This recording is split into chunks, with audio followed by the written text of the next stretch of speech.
수험생 여러분, 안녕하십니까? 이제 가담법을 안내할 건데요. 이 가담법은 최근에 중개 시험에서 빼야 되는 거 아니냐 논의가 되고 있을 정도예요. 왜? 가담법은 60년대, 70년대, 80년대까지는 이 법을 효용성이 있었는데 2020년에 들어와서는 이 법은 쓰임새가 거의 없어요. 그렇기 때문에 중개사 업무 볼 때 양도도 안 보다, 매도도 안 보다, 가등담보 잡혔다 이런 용어를 들어볼 적도 없고 그런 걸 가지고 중개 목적물에 문제되는 경우가 거의 없다는 거예요. 그래서 쓰임새가 없는 중개 업무에 쓰임새가 없는 법을 예를 들면 이거를 시험을 봐야겠느냐. 그 당시에는 그 시대는 맞았지만 예를 들면 고물상법이라는 법이 있어요. 고물상법. 이 고물상이 예전엔 중요했어요. 예전에 다 얼리 모임입니까? 도둑질한 물건, 옛날에 살기 힘들었을 때 70년대, 60년대 다 고물상에 팔아먹는다고요. 고물상법, 지금 고물상 거의 없다시피 하잖아요? 그러니까 이 법도 폐지되거나 마찬가지예요. 전당포법이 있어요, 전당포법. 이 서민들의 금융기관이에요, 이 전당포가. 예전에는 밥그릇도 갖고 와서 돈 빌리고, 금비녀, 비녀 갖고 와서 돈 빌리고, 그랬단 말이에요. 지금 전당포 없잖아요. 그 법인이 있단 말이에요. 그럼 그 시대에는 이것들이 다 효용성이 있었지만, 이제는 그 쓰임새가 없으니까 다 이런 법들 폐지하는 단계, 거의 폐지하는 단계에 이르렀잖아요. 이것도 마찬가지예요. 따라서 이걸 지금 2020년이 넘은 지금 공직자 시험에서 이걸 한번 낸다는 것 자체가 모순이에요, 모순. 이 법이 어떤 법이 되느냐. 자, 때는 바야흐로. 이번 제정 이유를 알아야 돼. 이 법이 어떤 법입니까? 때는 바야흐로 1960년대, 70년대예요. 아버지가 아파요. 자, 시골인데 병원비가 필요해. 지금 예전에 의료보험이 있으니까 뭐가 됩니까? 그래서 동네 부잣집 찾아가서 아버지 병원비 때문에 돈 좀 빌려주세요. 가을에 농사져서 갚겠습니다. 돈은 빌려주는데 집 문서할 거라, 땅 문서할 거라. 뭐 하려고요? 너 만약에 써라. 약속 날짜에 돈을 못 갚으면 대신 집이 날아가고 땅을 대신 주겠다. 즉 채권자가 받을 돈 대신 못 갚으면요. 그 땅을 가져버리고 집을 가져버리는 거예요. 이런 담보를 양도도 안 보다, 매도도 안 보다, 가서 담보를 불렀어요. 그래서 채권자들이 뭐하고 돈 몇 푼에 남의 부동산 가져버려요. 채권자들이 폭리를 취하고 채무자들이 돈 몇 푼에 집이 날아가고 땅이 날아갔다는 거예요. 근데 이걸 규제할 만한 특별법이 없었단 말이야. 그러니까 사회 문제 되잖아요. 그래서 그 수익료가 어떻게 됐다는 거예요. 그래서 집이 날아가고 땅이 날아가서 억울하게 땅을 뺏기고 집을 뺏기 돈 몇 푼에. 그래서 서울로 와서 크게 성공했다는. 이게 아침 드라마예요. 그 당시에. 지금이야 아침 드라마 출생의 비밀이 어떻고 맨날 이런 게 아침 드라마지만 그때는 그런 게 주종이었다. 그렇게 많았다는 걸 사회생활 때. 그런데 폭리를 취하고 채무자들이 폭리 당했다는 거예요. 그래서 채무자를 보호하기 위해서 부랴부랴 이걸 만들었어요. 자, 어떻게 했나 보세요. 자, 예전에 얘기하는 거 소비대차기 얼마? 소비대차기야. 돈을 빌려주고 쌀을 빌려주고 소비대차 계약이라 불러요. 원금 얼마를 이자 얼마 주기로 하고 언제 갚기로 하자. 계약서 찍는 거예요. 그 채권자가 돈을 빌린 채권자가 반드시 플러스 예약기 얼마죠. 예약기야. 이걸 우리가 대물변제다. 대물변제 예약이다 이렇게 많이 불러요. 예약기 얼마죠. 계약서 두 장 쓰는 거예요. 그 예약계약서 뭐냐? 이 다음에 돈 대신 대물변제, 땅으로 대신 갚겠다. 집으로 대신 갚겠다라는 계약 도장 찍으래, 예약. 그 예약계약서를 작성하고, 그리고 보통은요, 채무자 부동산의 순위를 보존하기 위해서, 소유권 이전, 가등기를 잡아버려요. 그러면 예를 들면, 땅인데, 전답인데, 예전에는 은행 돈 쓰기가 힘들었잖아. 60년, 70년대는. 지금 은행 가서 부동산 담보 잡히고 저당 잡히지 누가 사채업자한테 집문서 땅문서 갖다 줍니까? 60년, 70년대는 많았단 말이야. 금융이 아무나 이용하는 게 아니기 때문에. 자, 그런데 등기부상 떼어보면 누구 갑의 명이 돼 있어요. 갑이 갑자기 돈이 급해요. 을사채를 찾아갔어. 을사채 찾아가서 지금 말하면 원금 1억 원을 이자 얼마 주기라고 언제 갚기로 하자. 그 을사체가 보통 뭘 잡아요, 저 같으면? 이 등기부 을고 저당을 잡는다고. 근데 저당 안 잡아요. 너 예약경매자, 도장 찍어. 대물변제야. 이 다음에 돈을 못 갚으면 땅으로, 집으로 대신 갚기를 하자. 돈 갚으면 문제 안 되고요. 그리고 나서 보통 이 채권자가 여기다 채무자 부동산, 이 등기부예요, 등기부. 토등기부에 2번 소유권 이전 가등기. 가등기 권리자는 을사채. 이게 잡아놓고 돈을 빌려주는 거야. 그러니까 돈을 갚으면요. 갚으면 이 가등기 말소시켜요. 돈 갚았어. 그럼 말소를 어디 시키는 거야? 가등기 말소는 여기를 시키는 거예요. 여기를 지워버려요. 이렇게요. 돈 못 갚았어요. 돈 못 갚으면 약속대로 나 뭐 하겠다, 얘가. 나 번득이 낸다. 그냥 번을 내버리는 거야. 그 집이 날라 땅이 날아가는 거야. 이러니까 채권자 폭일치하고 채무자들이 속수무책이었잖아. 그래서 이거를 규제하기 위해서 만든 법이 이 법이다. 그래서 이 법에 따르면 그냥 못 가져. 너 이런 계약 맺는 거 인정하지만 너 번득이 내려면 돈 대신 소유권 취득하려면 다음과 같은 청산 절차를 거쳐라. 이 법은 편면적 강행 규정이야. 약자를 보호하는 규정이야. 약자를 보호하는 편면적 강행 규정은 이 법을 어겨서 채무자한테 불리하고 채권자한테 유리한 특약은 다 무효가 되는 거야. 반드시 절차를 거쳐야 돼. 이 취지가. 그래서 이 절차 거치게 만들어서 이 청산 절차라는 게 있어요. 이 다음에 보면 제가 도표 나눠드릴 건데 5월달 이후가 될 거예요. 나눠드릴 건데 실행 통지란 절차. 이 강행 규정이야. 이거 위반하면 다 무효야. 위반하면 번득이 내더라도 채권에 소유권 못 가져요. 반드시 절차를 준수해야 돼. 하나도 위반하면 다 무효야, 무효. 소유권 취득할 수가 없어요. 돈 대신 소유권 못 가져요. 실행 통지, 청산기간 2개월에 유효엔 보장하고, 그 다음에 청산금 지급하고, 그리고 번득이네. 이런 절차를 거치게 만들면서 채권자의 폭리를 방지하고 채무자를 보호하려 만든 법이 이 특별법이에요. 그렇지만 2020년에 집문서학과 땅문서학과나 사채업자한테 집이 어떤 사람이 망했대요. 망하면 다 담보 잡혔다가 경매당했다가 뭐지 누가 채권자가 집 가져가 땅 가져갔다. 그런 얘기 들어본 적이 없잖아요. 그게 쓰임새가 없는 법이라고. 지금 와서는 거의 뭐 전당포법, 고물상법. 옛날엔 중리했지. 지금은 안 중리하잖아요. 근데 시험에 내고 있단 말이에요. 근데 이게 이런 절차를 거치게 만드는데 그래서 이제 폭리를 방지시키는 건데 이 절차법은요. 이 절차법들은 암기. 논리가 있는 게 아니에요. 그러니까 여기에 중요한 문장도 쭉 나와요. 다 외워야 돼, 이걸요. 그때 얼마나 부담스러운지 몰라요. 잘 쓰지도 않는 법, 무슨 말인지도 모르고 중견매 필요도 없는 법을 이면 절차법 외우게 안 된단 말이야. 이 다음에 도표 나눠드려요, 제가요. 그래서 이런 걸 막으려고 만든 법, 이 법이다. 채무자 보호하려고 만든 법, 이 법이다. 이런 절차를 거치게 만들면서 채권자 폭리를 방지하려고 만든 법이다. 이 다음에 보면 시험 문제 둘 중에 한 군데예요. 누가 이 법을 적용받을 것이냐. 적용 범위 쉽게 나오면 이 문제, 어렵게 나오면 청산 절차. 두 군데 한 군데예요.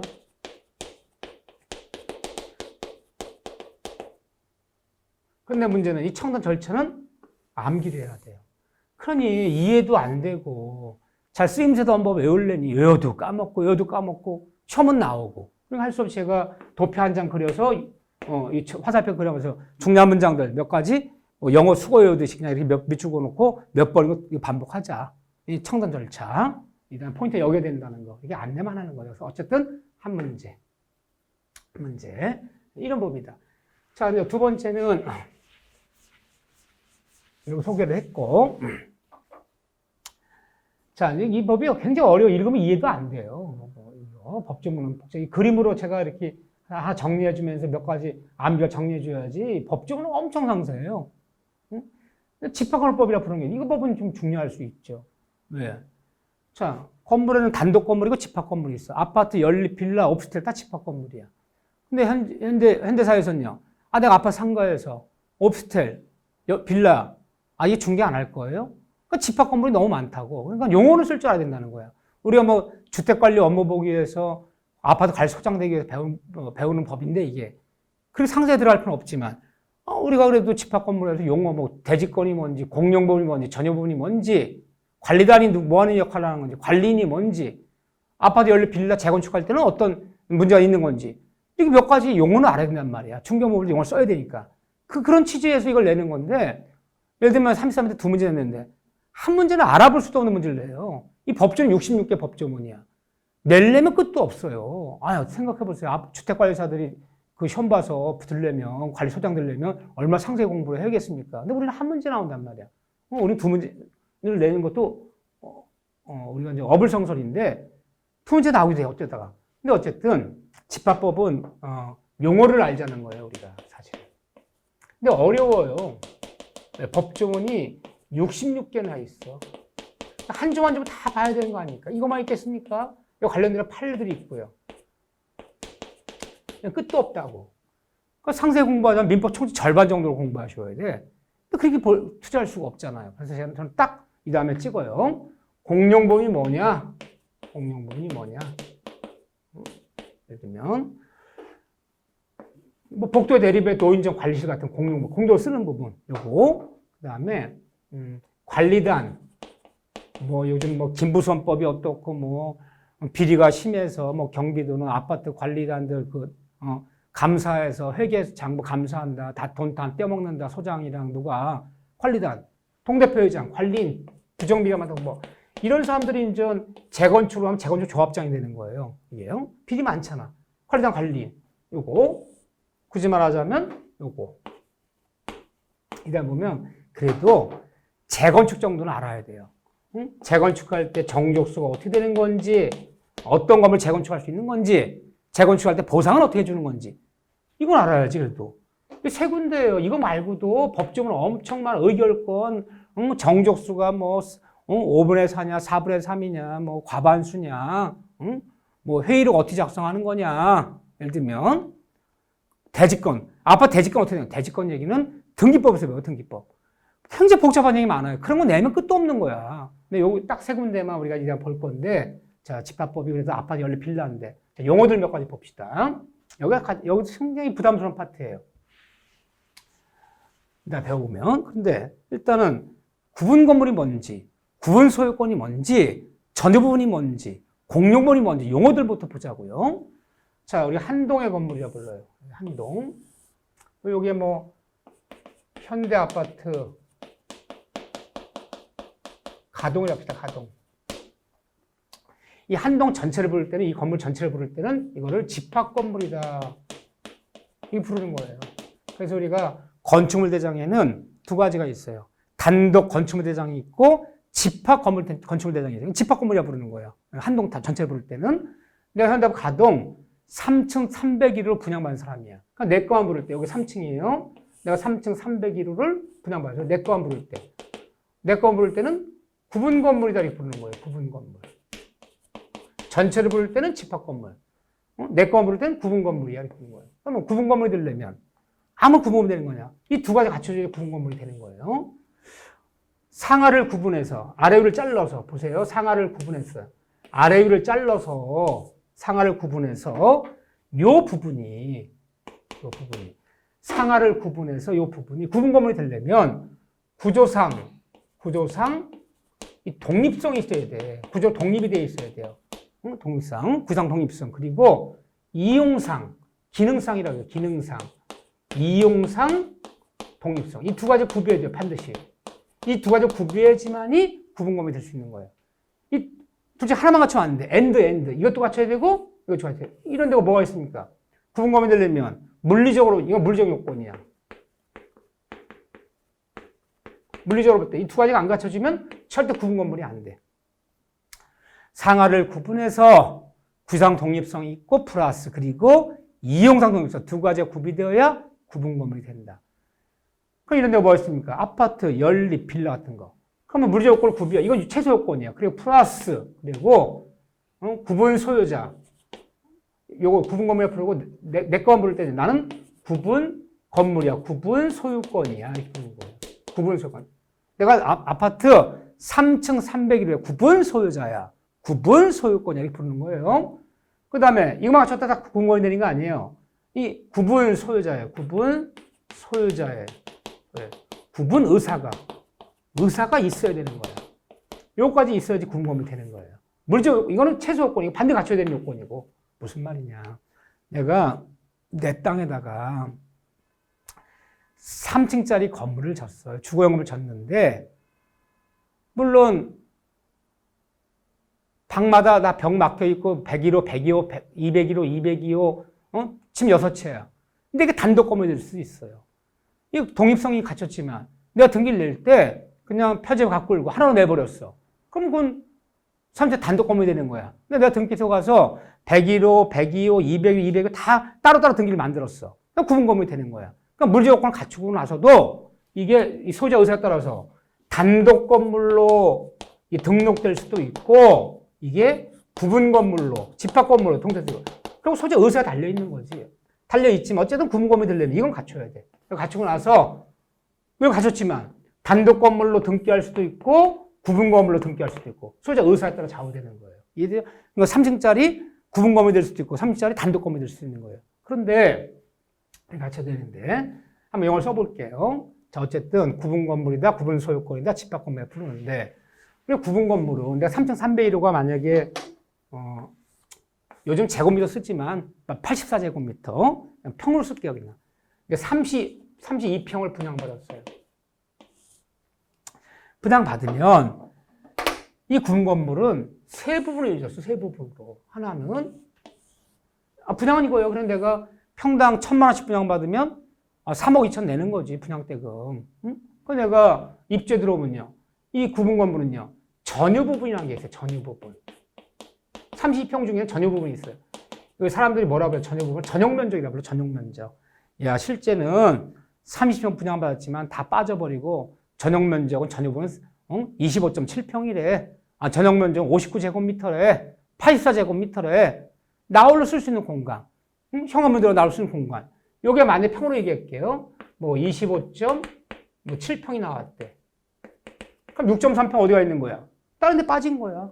이 전유 부분은 당연히 3층 300 전유 부분 당연히 내가 현관문으로 쓸 수 있는 공간은 당연히 표제부, 갑구, 을구를 뭔다? 둔다. 등기부 다 둬요. 표제 갖고 을구 다 있어요. 나머지 6.3평 어디 가야 되냐? 나머지 6.3평은 공용 부분. 이 공용 부분으로 빠지는 거예요. 공용 부분. 요게 이제 6.3평이 되는 거 맞나요? 6.3평이 되는 거. 여기 빠진 거예요. 근데 공용 부분은 이게 이제 실평수라 부르는 게 요거죠. 전유 부분. 공용 부분 다시 나눠져요. 공용 부분. 공동으로 쓰는 부분은 구조상 이 공용 부분이 있어요. 이 구성 공용 부분은 구조적으로 볼 때 공도 쓸 수밖에 없는 부분이 있어요. 이런 게 뭐가 있을까요? 뭐 복도라든가 계단이라든가 뭐 엘리베이터 이런 거요. 이거 구성 공용 부분이라고 불러요. 복도에 엘리베이터 여기 빠진 거 일정 부분이 여기 빠진 거예요. 일정 부분이 이 구성 공용 부분 여기는 등기 띄워보면요. 표제부, 갑구, 을구 아무것도 등기부가 없어요. 복도에 대한 등기부가 있겠습니까? 등기부 아무것도 두지 않는다. 또 하나 원리가 있느냐? 또 하나는 두 가지로 이루어진 거 하나는 규약상 이 규약상 공용 부분이라는 게 있어요. 규약상 공용 부분. 용어를 쓰자는 거예요. 규약이 뭐냐? 규약은 아파트 자치법규, 아파트 관리 규약, 이 자치법규라고 부르죠. 자치법규, 규약, 자치법규. 규약. 이거에 따라서 공도 쓰는 부분이 있어요. 그러면 규약성 공용 부분, 원래는 한 동의 건물이야. 하나의 건물이라 등기 따로 둬야 되는데 규약으로 같이 쓰는 부분이 있어요. 아파트 입구에 서 있는, 그 원래 독립한 건물이지. 그 관리단 건물 있잖아. 관리단 건물. 관리실 같은 거 있고요. 뭐 있잖아요. 아파트 딱 들어서면 한 동 있잖아요. 이렇게요. 경비실 건물 이런 거요. 원래는 독립한 건물인데 관리실, 뭐 경비실 같은 거 쓰는 건물이요. 우리 규약을 같이 쓰는 부분이 있어. 관리실, 뭐 경비실 같은 거야. 이 규약상 공용 부분은 표제부는 있다는 거예요. 등기 표제부는 둬요. 이 표제부 띄워보면 2층짜리 철근 콘크리트 슬래브 지붕으로 1층 면적 얼마, 2층 면적 얼마 다 표시되어 있어요. 응? 그렇지만 여기 뭐가 없느냐? 갑골구가 없어요. 갑골구. 등기 갑골구를 두지 않는다. 표제부는 둬요. 두고 표제부를 띄워보면요. 규약상 공유 취지가 기재되어 있어요.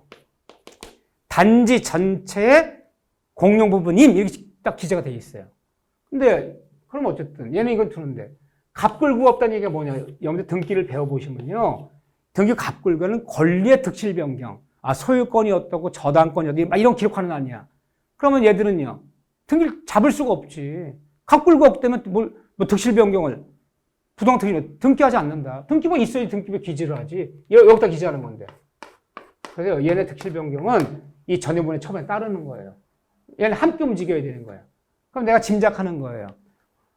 내 전유 부분 면적을 떼어봤더니 84제곱미터래.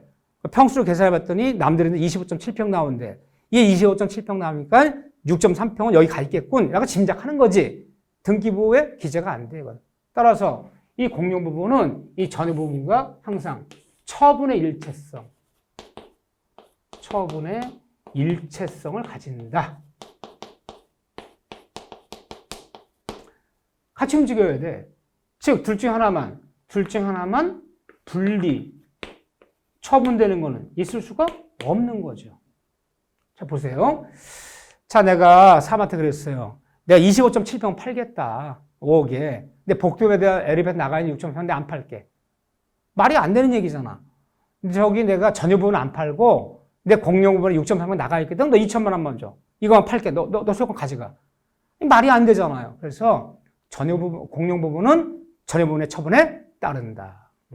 절대로 둘 중 하나만 분리처분할 수 없다. 또 하나, 이 공용 부분은 아파트 소유자들의 공동 소유, 이 공유만 하는 거지. 이건 내 자신의 단독 소유가 될 수가 없어요. 어떤 경우도. 그러면 네 거, 내 거의 대상. 네 거는 구분 소유권이라고 불러요. 구분 소유권의 대상은, 네 거의 대상은 전유 부분에 여기에 한한다. 이것만 네 거의 대상이 되는 거지. 공용 부분은요. 이거 어떻게 해야 돼, 이거? 공유로만 해야지 이게 단독 소유가 될 수, 개인 소유가 될 수 있습니까? 그래서 이렇게 따진다면 아파트 지하 주차장이에요. 이런 게 이제 우리가 공용 부분이야. 공동으로 쓰는 부분이잖아요. 공용 부분인데. 근데 처음부터 분양받을 때부터 그랬어요. 근데 돈은 얼마인지 내겠다. 분양해서 나는 주차장 2칸 써야 돼. 2개. 그렇기 때문에 그 주차 한 칸에 평수 따지면 1평 반인데 2평인데 내가 1억 줄게. 8억. 그래서 나는 아파트 지하 주차장 2칸을 받았어. 있을 수 있어 없어요? 없어요. 아무리 돈이 많아도 아파트 지하 주차장은 공유로만 해야지. 공동소유만 해야지. 이건 어떤 경우도 구분 소유, 네 거니까 대상, 단독 소유 대상이 될 수 있다 없다? 없다는 거예요. 법에서. 그런데 자, 이렇게 이제 용어 쓸 줄 알아야 돼요. 이렇게. 그런 전유 부분, 구상 공용 부분, 규약상 공용 부분. 일단 용어 쓸 줄 알아야 되는데. 그런데 이다 보면 상가 집합 건물이요. 상가도 집합 건물 많잖아요. 5층짜리 집합 건물 있잖아요. 근데 상가 지하 주차장은요. 달라요. 주거용이랑 상가는요. 같은 집합 건물도. 이거는 구분 소유의 대상이 될 수 있다는 거예요. 판례가. 네 거니까 대상이 될 수 있다. 자, 찜질방을 하는데 찜질방 5층에 있어요. 찜질방에서 제일 중요한 게 뭐예요? 주차장이지. 주차장 없이 어떻게 영업합니까? 그래서 이 지하 주차장이 4층까지 있는데 찜질방에 써 있어요. 지하 3층에다만 차를 대셔야지 지하 3층에 다른 데 대면 주차비 받습니다. 그러니까 지하 3층 어떻게 된 거야? 이 5층, 6층 분양하는 사람이 찜질방을 처음부터 분양받은 거예요. 그건 걔 거야. 공동소유가 아니에요. 즉 지하 주차장은요. 내가 개인적으로 매입할 수 있어. 구분소유 대상이 될 수 있으나 아파트 지하 주차장은 아무리 돈이 많아도 구분소유 대상이 될 수가 없어요. 공유로만 해야지. 이게 판례예요. 얘가 다르잖아. 이런 것들을 조금씩 배우는 거예요. 그래서 이거 배우고 이제 이 다음에 보면 관리단이 누구고 이제 아파트 관리단이 뭐 하는 사람이고 관리인이 뭐 하는 사람이고 관리위원회가 뭐 하는 사람인지 그 용어를 쓸 줄 알아. 우리가 아파트 관리용어 볼 거 아니야. 동대표 회장 할 거 아니야. 내가 분여회장 할 거 아니야. 그래도 용어 정도는 쓸 줄 알아야 된다는 거야. 여기도 잘 나와요. 좀요. 그 다음에 재건축할 때 뭐 정족수가 어떻게 되는 거고 뭘 의결해야 되는 거고 재건축 반대하는 사람한테는 어떻게 보상하는 것이고 이런 것들을 우리가 재건축에서 또 배워야 돼요. 그래서 딱 세 군데 이 다음에 공용 부분이 뭐 하는 거고 관리비 찬압하면 전 소유자가 전 아파트 소유자 아파트 팔고 이사 갔는데 관리비 안 내고 이사 갔다면 새로운 신소유자 관리비 무조건 승계받는데 전부 승계받을 것이냐? 공동관리비만 승계받는 거냐? 걔가 전기비 가스비 안 내고 전입을 관리비도 승계받는 거냐? 또 승계받을 때 연체료까지 승계받는 거냐? 이런 거 다 배워요. 무조건 강의 규정이야 이거. 매란 이유가 없어. 승계받아야 돼. 그래서 전 사람이 관리비 안 내고 이사 가면 새로운 매수인이 경락자 막 내야 돼요. 이런 거. 이런 것들, 이런 건 우리가 중개업에 중요하잖아. 체납관리비 어떻게 처리할 것이야. 승계받는 거 안 받는 거냐. 이게 중개업에 필요한 지식을 배우자는 거지. 우리가 앞에 관리 업무 볼 게 아니기 때문에 상세가 들어갈 필요는 없어요. 근데 두 문제나 한 문제는 굉장히 전문적인 문제를 내. 그럼 틀리는 거야. 선생도 헷갈려. 여기는 상세할 수. 자, 이런 그래서 이 다음에 찍어서 가르쳐요. 공용부분, 관리단 관리, 재건축. 여기만 두세 번, 세 번 반복하는 거야. 이렇게요. 전부를 보자는. 그럼 전부. 집합권을 보면 전부에 진짜 한 4분의 1 정도밖에 안 되는 파트만 우리가 반복해요. 아무데 내면 틀리는 거야. 60개 법칙을 우리가 상세 어떻게 봅니까? 용어 정도 쓰자는 거죠. 이렇게요. 자, 이게 집합권법이다. 이렇게. 자, 이런 데서 배우는데, 이따면 이제 많이 배울 것이고, 다만 5월달 이후에 한다는 거. 기본 강의가 2바퀴 이상 돈 다음에 여러분들 공부하시라는 거. 굉장히 많아요. 이거 읽으면 뭔 소리인지 몰라요. 시험에 나올 때는 딱 찍어서 그 부분만 나오면 되는 거고. 어차피 틀리다 내면 어쩔 수가 없어요. 워낙 이 법은 이게 길기 때문에. 자, 그런 다음에 부동산, 실권리자, 명의하는 법률. 이게 한마디로 명의신탁을 금지한다는 법이에요. 명의신탁 금지법이다. 부동산은 실명으로 등기하지, 남의 명으로 등기하지 말아라. 그래서 이 법이 제정된 것이 김영삼 정권 때예요. 그래서 전 김영삼 정권이 최초의 문민정권이라고 그러죠. 전두환 노태 물러나고 문민정부 들어서면서 첫 번째는 금융실명제야. 하도 이게 음성적인 돈, 무슨 비자금 이런 것이 막 남의 명으로 막 예금하고 그러니까 추적도 안 되는 막 비자금 조성하고 금융실명제를 실시했어. 그랬더니 국민들 호응이 너무너무 좋은 거야. 경제 정의가 이루어졌다. 그건 자신감 없고 이번에 부동산 실명제다. 부동산 남의 명으로 등기하지 마라. 그럼 왜 남의 명으로 왜 등기합니까? 이 법이 제정되기 전에는요. 탈세.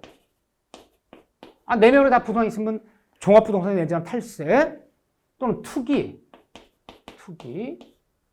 이런 목적으로 이 명의상이 이루어졌다고요. 이 법을 제정하면서 언제까지 실명으로 다 전환해. 실명으로 전환하면 과거는 묻지 않을 거야.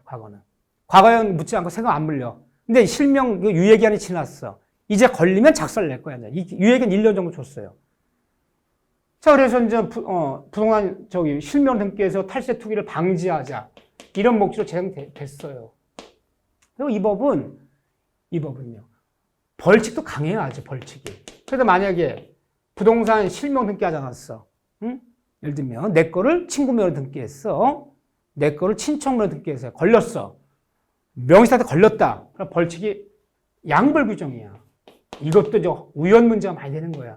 아니 어쨌든 개인의 재산 문제인데 걸리면 민사적으로 벌금 과징금 때리고 뭐 하면 좋은데 징역까지 살아야겠느냐. 이게 남한테 피해를 준 거냐. 사실은 남한테 피해 준 건 없잖아. 경제사범들은요. 뭐 사기치고 그러면 남한테 피해를 줘요. 금전적으로. 피해 준 건 없잖아. 그럼 민사적으로 그냥 명의상 부동산의 가격이 얼마에 과징금 때리고 뭐 이행강제 물과하면 되는 거지. 뭐 5년 이하의 징역이 없다고. 이건 너무 심한 거 아니냐? 이게 우연 아니냐, 우연? 국민들 재산관계 형사법이 들어와야 되겠느냐? 현재는 양벌 규정이야. 이벌 걸리면 하나는 행정처벌을 받아요. 명의사가 걸리면 행정처벌을 받아요. 명의상 부동산 걸리면 명의상 부동산에 좀 가격에 30% 이내에서 행정부가 시장군수구청장이 이 과징금을 때려요. 과징금 30% 이내에서. 또 과징금 얻어 맞고도 실명 등기 안 하면요. 또 이행강제금을 때려요. 이행강제금. 뭐 몇 년 내에 하지 않으면 10%, 몇 년 내에 하지 않으면 또 20%. 돈을 걷어들이는 거예요. 이거는 행정적인 문제야. 이게 문제가 아니라 또 형사처벌도 받아요. 법원에부터 형사처벌이 기다리고 있어요. 이중처벌이야. 행정부로부터 재산적 처벌받고 형사처벌 받아서 명의신탁자, 명의신탁자는 뭐 5년 이하의 징역이 얼마의 과징금, 명의수탁자는 뭐 3년 이하의 징역 얼마 과징금, 그 다음에 교사자. 이 교사자가 누가 중개사가 되는 거예요. 저기요, 이 농지 3,000평. 아, 농민이 아니면 땅 못 사잖아요. 아, 시골도 농사 짓는 조카야. 조카 네 명으로 산 것처럼 하자. 아, 이렇게 하면 다 등이 낼 수 있다. 아, 중개사가 막 알려줬네? 교사자야. 중개사, 교사자야. 너 이런 처벌 받아, 너. 이건 방조자야, 방조자. 내가 교사는 아니지만 알면서 도와준 거야.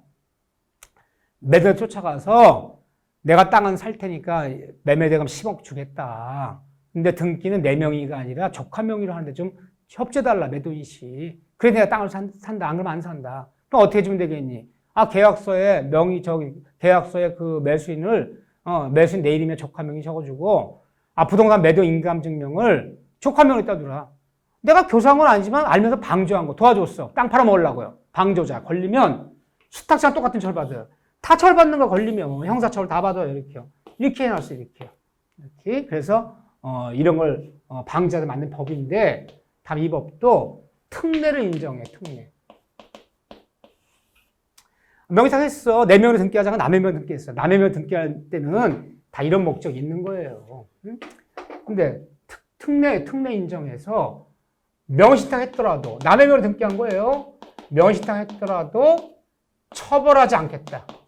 처벌을 금지하고 명의신탁 하더라도 물론 전제요건은 붙어요. 처벌은 안 하고요.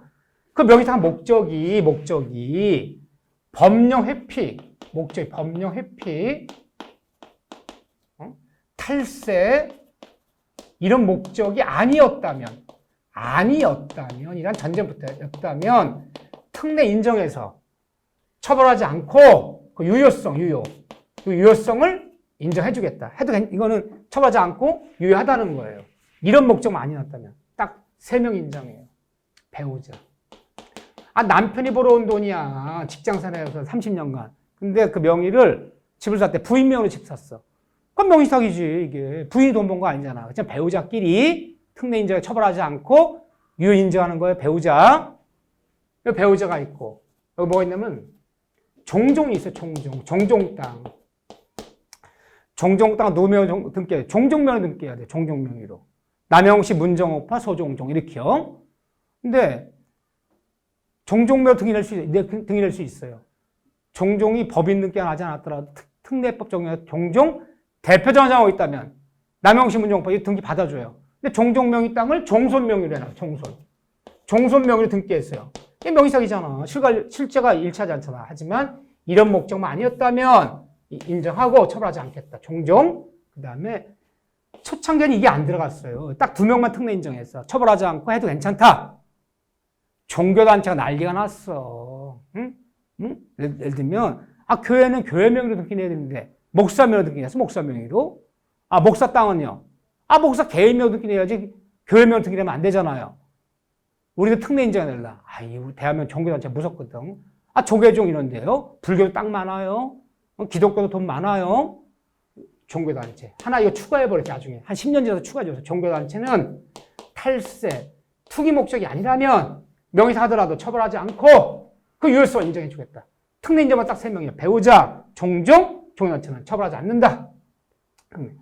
이 나중에 보면요. 그럼 명태 유형이 몇 가지가 있느냐.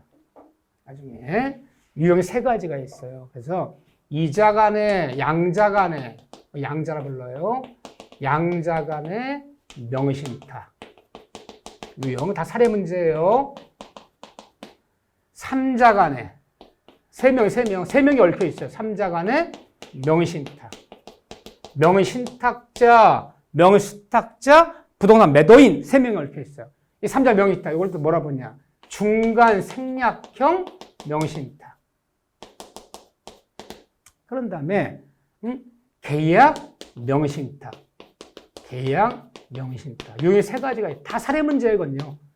이 계약 명의신탁은 다른 말로 은닉된 명의신탁자가 안 보여. 숨어 있어요. 은닉된 명의신탁. 누가 은닉돼 있어. 신탁자가 겉으로 안 드러나.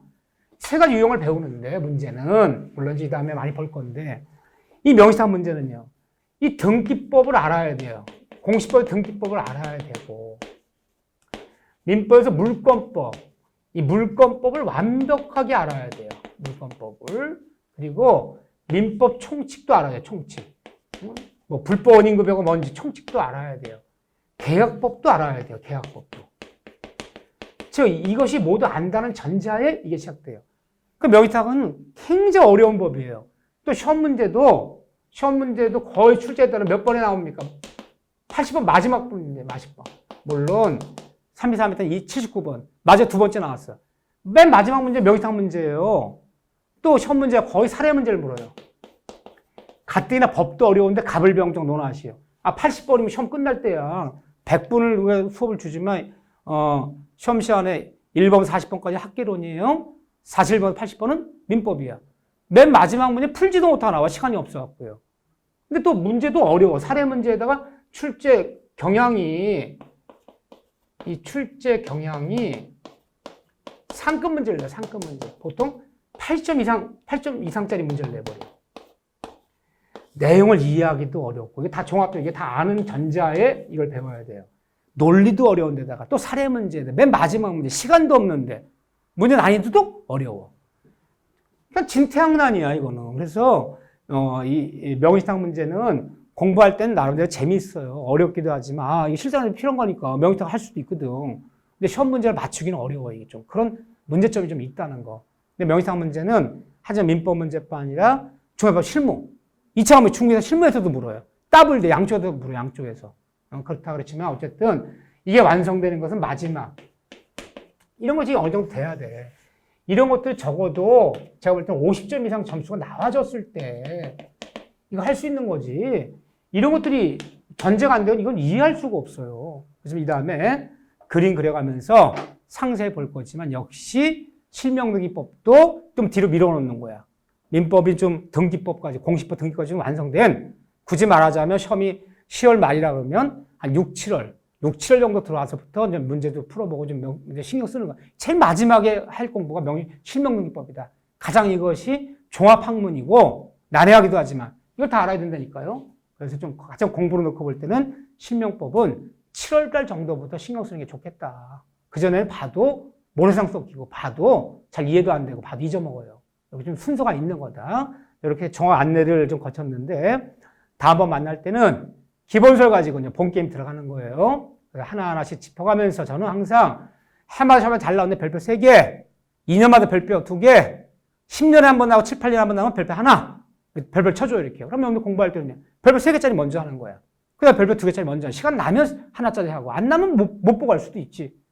응?